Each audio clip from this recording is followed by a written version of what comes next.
Binabantay ang low pressure area o LPA-09C sa silangan ng Mindanao. May mababang tsansang maging bagyo pero magdadala ito ng malalakas na pag-ulan. Eastern Visayas, Caraga at Davao Oriental posibleng tamaan ng pagbaha at landslide dahil sa trough ng LPA o low pressure area. May isa pang posibleng LPA na mabubuo sa silangan ng Visayas o Northern Luzon sa mga susunod na linggo. Magandang araw Pilipinas! Ito ang Pilipinas Weather ngayong araw, September 12, 2025. Ito ang ating update sa ating panahon. Pero bago ang lahat, i-like, share, and subscribe para lagi kang updated sa panahon. Salamat sa ating suporta. Mga kababayan, as of 2 a.m., ang low pressure area o LPA-09C sa loob ng Philippine Area of Responsibility o PAR ay may mababang tsansa na maging tropical depression sa loob ng susunod na 24 oras. Ayon sa datos, ito ay huling namataan sa bandang 500 km silangan ng Hinatuan, Surigao del Sur. Kumikilos ito generally west-northwestward at posibleng tumawid ng Eastern Visayas o Northern Mindanao pagsapit ng linggo. Bagamat hindi pa ito bagyo, mataas ang posibilidad na magdala ng malalakas na ulan kaya't inaabiso ang mga kababayan natin sa mga lugar na iyan, lalo na sa mga bulubundukin at mabababang lugar, na maging alerto pa rin laban sa mga posibleng pagbaha, flash flood at landslide.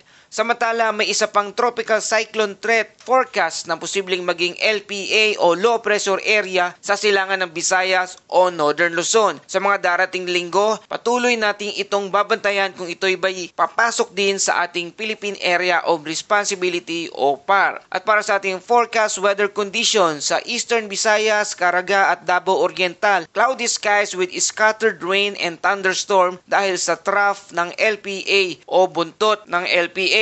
Mataas ang posibilidad ng flash flood at landslide. Sa lugar ng Aurora at Quezon, cloudy skies with scattered rain and thunderstorm. Dulot pa rin ng easterlies at posible ring magdulot ng flash flood at landslide sa mga mabababang lugar. At sa Metro Manila at sa nalalabing bahagi ng Luzon at Visayas, partly cloudy hanggang cloudy skies na may isolated rain showers o thunderstorm. Mag-ingat sa severe thunderstorm na pwedeng magdulot ng localized flooding. At sa ibang bahagi ng Mindanao, partly cloudy hanggang cloudy na may isolated thunderstorm. At sa ating wind and coastal waters, Northern Luzon, light to moderate winds mula silangan, slight to moderate seas na may alon na 0.6 hanggang 1.2 metro ang taas. At sa Visayas at sa nalalabing Luzon, light to moderate to north to southeast winds, slight to moderate seas na may alon na 0.6 hanggang 1.2 metro ang taas. At sa Mindanao naman, light and variable winds, slight seas na may alon na 0.4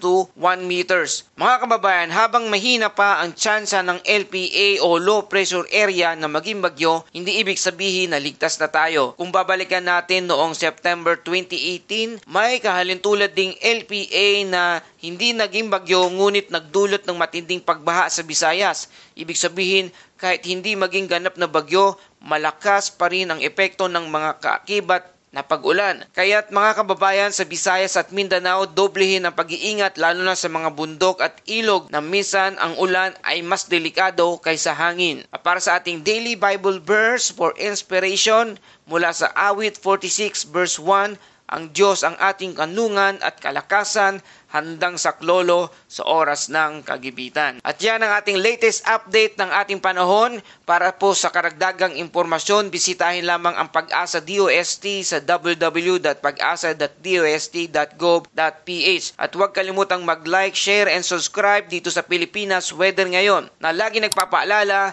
maging handa, maging alerto, maging ligtas, ingat tayong lahat.